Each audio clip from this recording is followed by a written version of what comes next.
Life is often an animal farm at Bleakholt. From catteries to stables, Bleakholt takes equally good care of all its farm animals. Volunteer dog walker 2 or 3 days a week, and I also run the Facebook group. Well, I'm the senior admin because I created the group, so we post about events coming up. We encourage people to post about animals they've rehomed, so we can see how they're going on. We get new photographs coming up.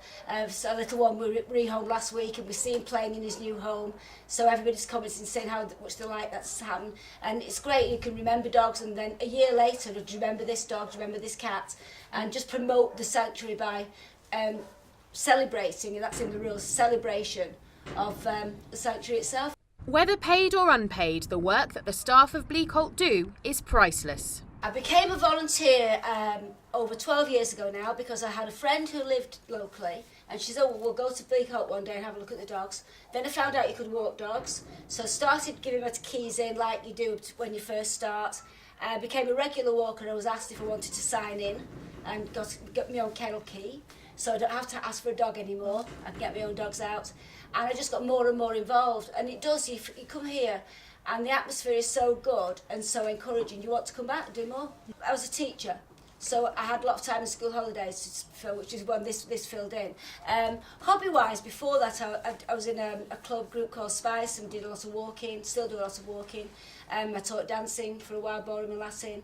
So I've always been active, and it's nice to find something that's active and outdoors as well.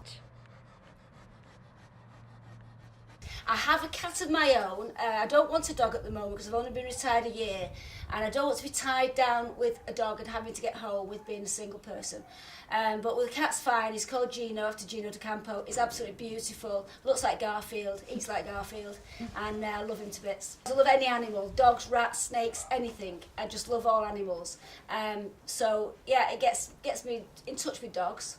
You know, I get to have my doggy feel and touch and cuddles and doggy kisses, and then can go home to my cat and, you know, chill out with him. When you first come in, well, it's your favourites. I've got my favourites, and my first thought is, oh, I'll go and get my favourite little Jess out because she's a naughty little snappy one, and she's got a naughty lead on says caution. You've got to be careful with her, but she loves me, and she loves about 3 or 4 people, and that's all. So it's go and get Jess out, and then my other favourites. And I work with the old dogs as well, mostly, because I feel the old dogs have got missing more to miss. You know, some of the younger dogs have been badly treated or ignored. An old dog might have lived in a home 12 years and been really happy, and its owners die, and it doesn't know what's going on or anything. So the more it gets of little human touches, the better. So that's how I feel. I think, oh, you know, it's a great feeling. You get out, you might wake up in the morning feeling, oh, should I go, shouldn't I go, I don't know.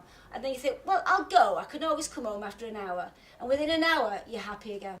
At stressful times, it's the passion for taking care of these animals that keeps a smile on everyone's face. The dogs make you feel really happy. They make you feel that you're doing something worthwhile. They're so pleased to see you. The little tails are wagging, and it just makes you happy as well.